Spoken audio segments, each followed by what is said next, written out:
Hi, and welcome to the Connected Dog. Today we're going to start our Obedience Fundamentals series talking about communication. And we're going to work with my deaf dog. Come on, Dobby. Dobby. Ah, dogs. They never do what you want. My deaf dog, Dobby. Because guess what? There's a lot more to communicating with your dog than just talking to them, because they don't know how to speak English anyways. Dobby has his Rally Novice title, his CGC, his CGCA, his Trick Dog, and his Fit Dog. And we're working on his Beginner Novice Obedience title before we move on up in Rally. So today we're going to learn about how to communicate with your dog, which of course is critical if you want to teach them anything. Of course, if you want to teach your dog, I always like to have a nice variety of treats. What we call high-value treats and low-value treats. Now, I haven't been working with Dobby for about a week, and as you can see, he's very enthusiastic to be out here with me. But I still have, what do I have in here today? I've got kibble, which of course is a low-value treat. I've got some dried beef lung, which Dobby absolutely loves. I've got some turkey thing. We wanted a trial, but he seems to like that. We have some patties. I really like these patties because I can break them up into small pieces if I want to just give multiple rewards for good behavior. And gosh, that's it, because he's kind of picky.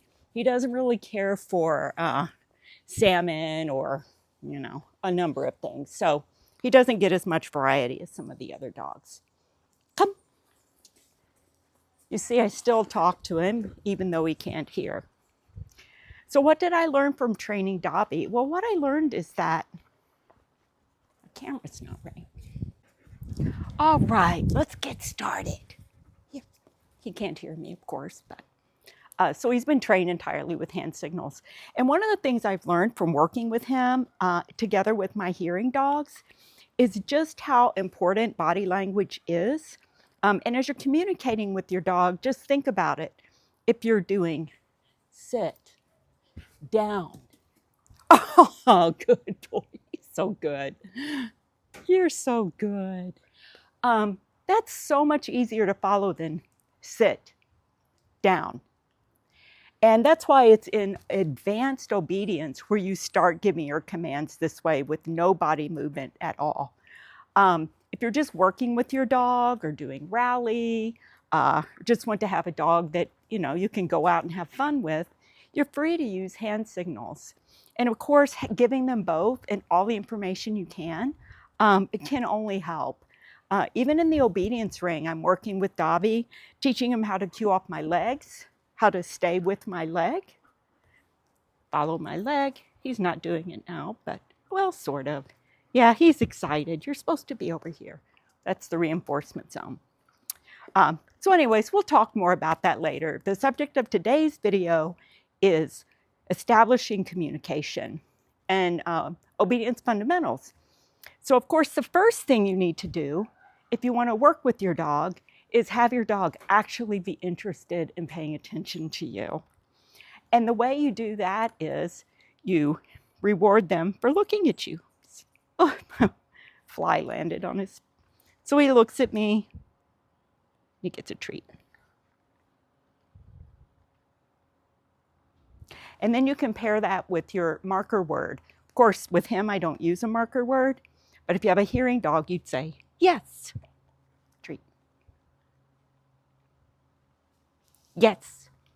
He's a big chewer. Yes. Sometimes he has to think when he chews. Yes. So of course with him, I do this. Yes. Yes. So that's his marker. Yes. So in the old days, we used clicker training. You'd click, reward, click, reward. Now we just use a marker word. It's easier. With him, I use a marker signal. Yes. Yes. And if he's doing really, really good, he gets double thumbs up. Yes. Good boy. So if that's the first thing you do and you think, gosh, my dog's not doing anything, but they really are. They're paying attention to you. That's the most important thing. And right here in the backyard, you can say, okay, there's not that much interesting things going on. But if you're out at a trial, there's a lot of nerves, everybody's nervous, there's a lot of strange dogs, you're in a new class with a lot of strange dogs, there's a lot of distractions. And being able to get the dog focused on you, and you see, I just break off little bitty pieces of this apple patty and just give it to him. For him, he gets a little bit nervous when he's out with strange dogs.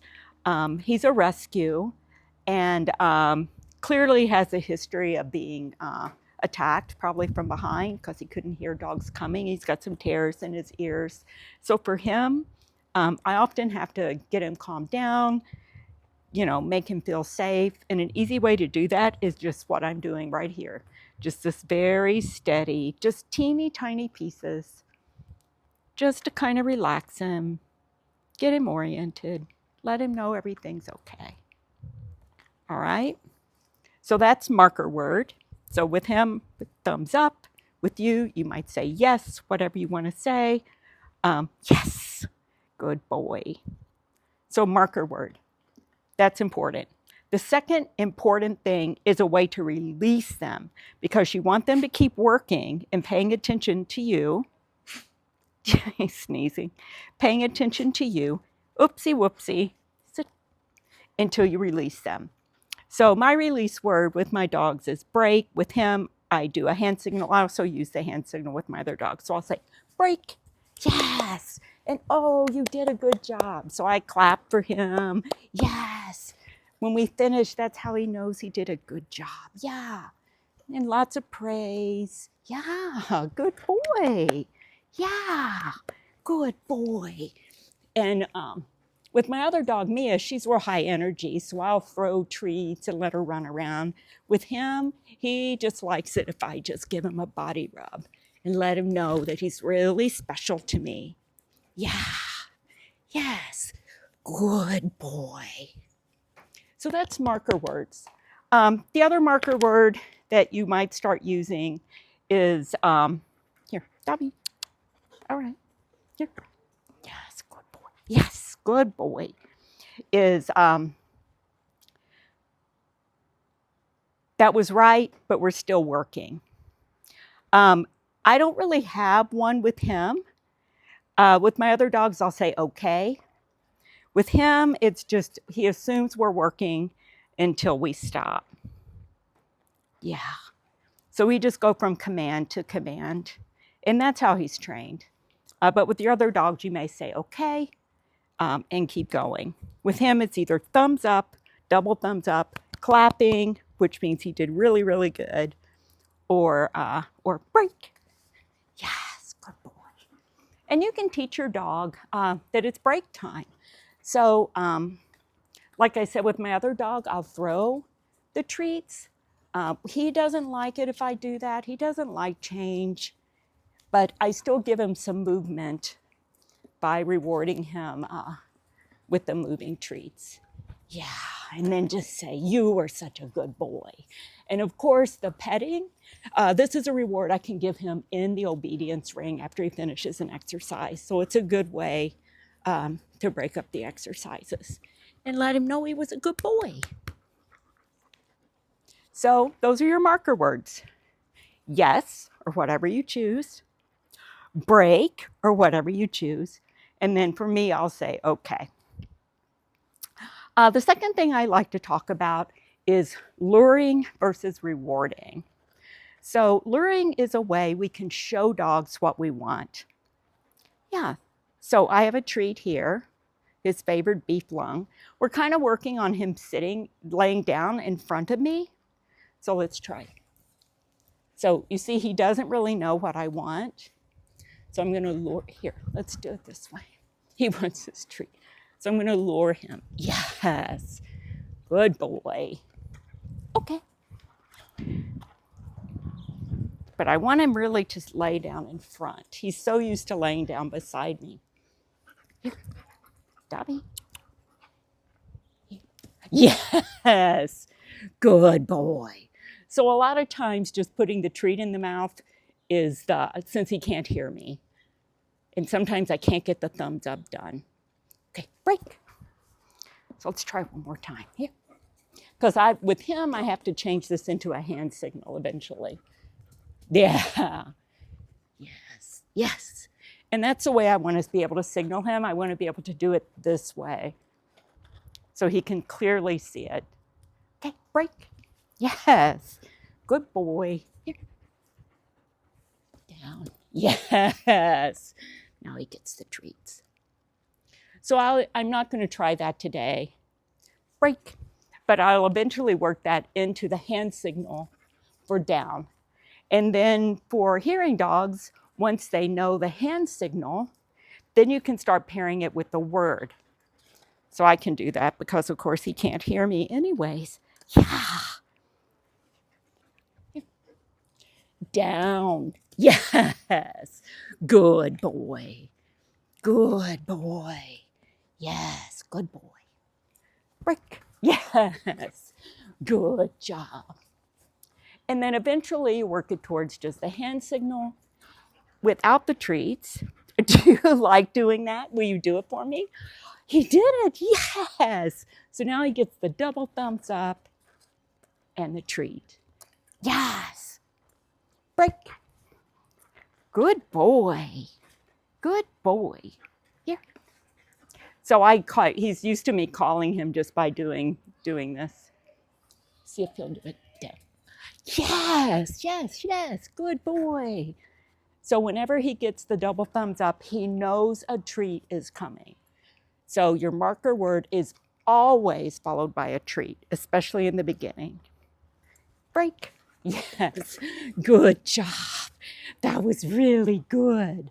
So, of course, some of the first commands you'll be teaching are sit. Yeah. So, of course, I started by luring him, and that turned into my sit hand signal.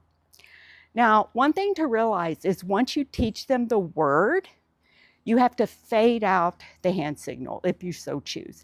I prefer hand signals, even with my hearing dogs, to speaking because I just think it's so much clearer than counting on them hearing me. I mean, for all I know, a truck's going to go by or a plane's going to go overhead. The hand signal is very clear. But know that if you want to go to verbal, you have to phase out the hand signal. So I've had people say to me, oh, my dog won't hear. Break, break. It's okay, break. My dog won't sit for me. And they've gone from doing this to just saying sit. And the dog is following this but doesn't know the word yet. So just keep that in mind. And keep in mind when you're training and doing the luring to try and be as consistent as possible. Here, Dobby. We're going to use you as the demo dog.